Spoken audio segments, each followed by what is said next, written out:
अस्सलाम वालेकुम। आवां अवांजो मेज़बान डॉक्टर अयूब शेख। अॼु आउं हिकिड़े तमामु वॾे कम जे लाइ तमामु नंढड़ी ॻाल्हि अवां सां शेयर करणु चाहियां थो। तंहिं ॾींहुं असां लीडर टीवी ते मुख़्तलिफ़ IT एक्सपर्ट्स खे घुरायो। उन में जनाब सुलेमान वसाणो, जनाब मज़हर डॉक्टर मज़हर ॾूतियो साहिबु ऐं मुख़्तलिफ़ ॿिया दोस्त हुआ। उन्हनि दोस्तनि सां ॻाल्हियूं कंदे कंदे हिकिड़ी ॻाल्हि इहा आई त दुनिया में जंहिं ॿोली खे अवां लैपटॉप ते या डेस्कटॉप ते कंप्यूटर जी स्क्रीन ते लिखो था, उहा हिकु धक सां 126 ॿोलियुनि में तर्जुमो थी वञे थी।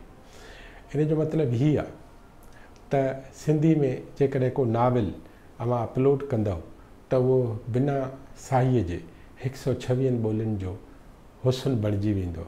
अवां जो को शेर आहे, अवां जी का ॻाल्हि आहे, अवां जो को अहसासु आहे, अवां जी का ख़्वाहिश आहे, उहो सभु लिखत में हुजे त उहो बिना देरि गूगल जे मार्फत दुनिया जे 126 ॿोलियुनि जो तर्जुमो थी उन्हनि जे ख़ज़ाने जो हिसो बणिजी वेंदो।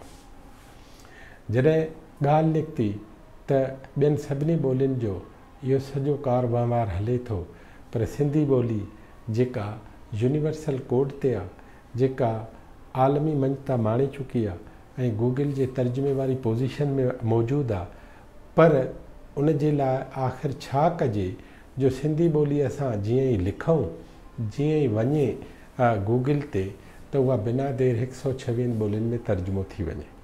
पोइ ॻाल्हि हीअ आई साम्हूं त दरअसल दुनिया जे समूरनि ॿोलियुनि जो टाकेटिव, दुनिया जे समूरनि ॿोलियुनि जो आवाज़, दुनिया जे समूरनि ॿोलियुनि जो टाकीज़, सॼो अदब टाकीज़ में शिफ्ट थिए थो।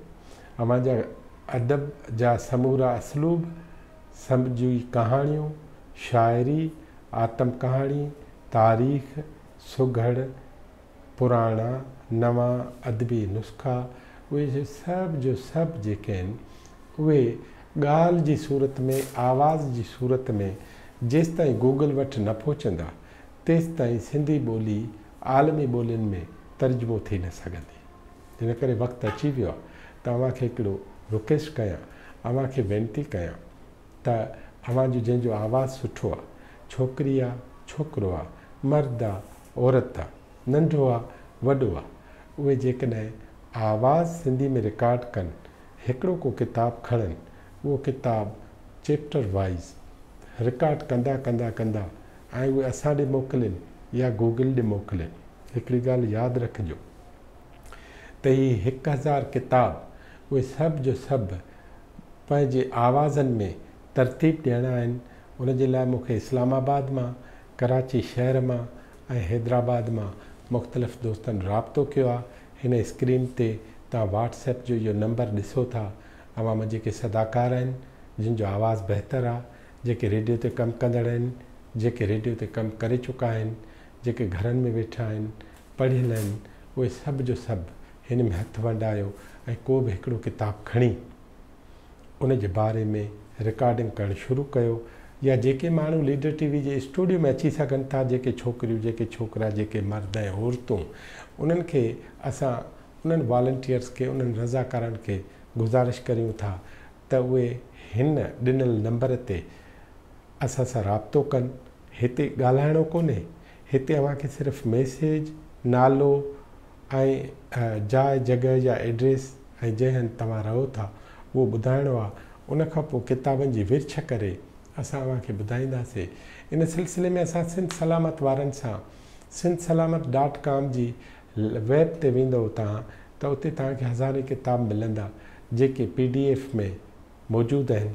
उन्हनि सां बि इहो मसइलो आहे। इन करे असां सभिनी इहा गॾिजी सलाह कई आहे त हिकिड़ा 1000 किताब, जिन में क्लासिकल बुक्स आहिनि, जिन में पुराणा किताब आहिनि, पुराणा पियल मसवदा जेके छपिजी न सघिया, वॾनि वॾनि शाइरनि जी शाइरी, क़ुरान सिंधी में तर्जुमो थियल आहे उहो, शाह लतीफ़, शाह इनायत, जेके बि माण्हू आहिनि, जेके बि नंढा वॾा शाइर आहिनि, शेख अयाज़ खां वठी उस्ताद बुखारी ऐं तनवीर ऐं इमदाद हुसैनी खां वठी उन्हनि समूरनि सीनियर तोड़े जूनियर समूरनि माण्हुनि खे अचो त आवाज़नि में शिफ्ट कयूं, उहे आवाज़ गूगल ते मोकिलियूं ऐं गूगल में जेके रोबोट बीठा आहिनि, जीअं ई अव्हां जो आवाज़ु वेंदो त उहो आस्ते आस्ते खानाबंदी कंदे दर्जाबंदी कंदे उन आवाज़ खे झटे वठंदा ऐं पोइ अवां जीअं ई गूगल ते ॻाल्हाईंदव त गूगल पंहिंजे ज़मीन ते उहो सभु कुझु लिखणु शुरू कंदी। हिन संसार खे, हिन ज़माने खे, हिन दुनिया खे ऑनलाइन, हिन दुनिया खे वेब टीवी, हिन दुनिया खे कंप्यूटर साइंस ऐं हिन दुनिया खे ज़हीन तरीन माण्हुनि जी मर्कज़ में तब्दील करण लाइ ज़रूरी आहे त अचो त सिंधी ॿोली जी ख़िदमत कयूं ऐं लीडर टीवी जे लाइ अव्हांजो जेको बि कमु हूंदो उहो असीं सभु जो सभु करण लाइ अव्हां सां गॾु हूंदासीं। अव्हांजी रज़ाकारी, असांजी मेज़बानी, उहे गॾु हूंदा। सिंध सलामत वारनि खे असां उहे ॿोली आवाज़ सदाकारी में मोकिलियल किताब जीअं ई ॾींदा वेंदासीं, अव्हां पढ़ी बि सघंदव, ॿुधी बि सघंदव। ऐं हीउ सॼो सिलसिलो उन्हनि समूरनि माण्हुनि जे लाइ आहे जेके इतफ़ाक़ ऐं बदनसीबी सां, जेके अखियुनि खां मांझियल आहिनि, जेके नाबीन आहिनि, जेके ॾिसी नथा सघनि, पर अव्हांजे आवाज़ सां सिंध जा कई नाविल ॿुधी सघंदा, दुनिया जा कई नाविल ॿुधी सघंदा। उहे समूरा ॿार जेके सिंधी त आहिनि पर सिंधी पढ़ी नथा सघनि, उन्हनि खे पंहिंजे अदब, पंहिंजे इल्म, पंहिंजे तारीख़ ऐं ॿोली जी ख़बर पवंदी। ऐं उहे समूरा अणपढ़ियल जेके पढ़िया कोन्हनि, जेके ॿनिन ऐं ॿारनि में वञी हारीअ जे रूप में, मज़दूर जे रूप में असांजी ज़िंदगी जो अलाह ताला बणाए रहिया आहिनि, उन्हनि समूरनि माण्हुनि खे पंहिंजे ॿोली वसीले, पंहिंजे टाक वसीले, पंहिंजे आवाज़नि वसीले अचो त पंहिंजो अदब पढ़ायूं ऐं आलमी तौर ते सिंधी ॿोली खे अञा वधीक शाहूकार कयूं। अव्हांजी वॾी महिरबानी।